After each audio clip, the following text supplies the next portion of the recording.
ভাঙার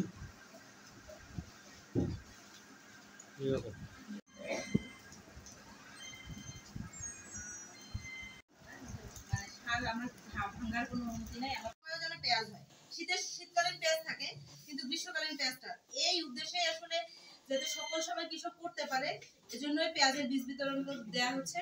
বীজ আমরা পলাশবাড়ী উপজেলায় 140 জন কৃষকের মাঝে হচ্ছে আজকে সব পেঁয়াজ বীজ এবং সার এবং বালাইনাশক বিতরণ। উপজেলা নির্বাহী কর্মকর্তা উপস্থিত আছেন, আমার নতুন ভাইস চেয়ারম্যান আছে এখানে, তারপরে কৃষি সবচেয়ে বড় কথা হলো যে উদ্দেশ্য নিয়ে সরকার যে কাজ করে সেই উদ্দেশ্যকে সফলতা নিয়ে আসার সুযোগ কিন্তু কৃষকের জন্য সর্বোচ্চ প্রাধান্য দিয়ে এই সরকার কাজ করে। কৃষি নির্ভর এই দেশ এবং কৃষককে আমরা মূল্যায়ন করি সবচেয়ে বেশি। আমি একজন কৃষকের সন্তান।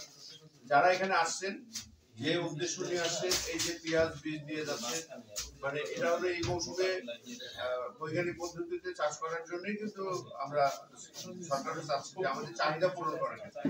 ধরেন কিছুদিন আগে পেঁয়াজের বাজার বাড়ছিল না, আবার একটু কমে আসছে। এটা হলো বাজার কন্ট্রোলের জন্য, আইন শৃঙ্খলা মানে প্রতিটা দপ্তর বাজারে মনিটরিং করার কারণে আসছে। উৎপাদন করলে কিন্তু আরো দাম কমে আসে। ভালো রেজাল্টের আমরা দেখবো যে আপনারা কিভাবে ফসলটা উৎপাদন। আমাদের আজকের যে কৃষি সম্প্রসারণ অধিদপ্তরের পক্ষ থেকে আমাদের যে পেঁয়াজের বীজ বিতরণ করা হচ্ছে, এটা মূলত গ্রীষ্মকালীন বীজ। আমরা সাধারণত শীতকালে পেঁয়াজ উৎপাদন করে থাকি, গ্রীষ্মকালে নতুন ধরনের জাত এসছে। বিষয়টা আমি আলাপ করছিলাম আমাদের কৃষি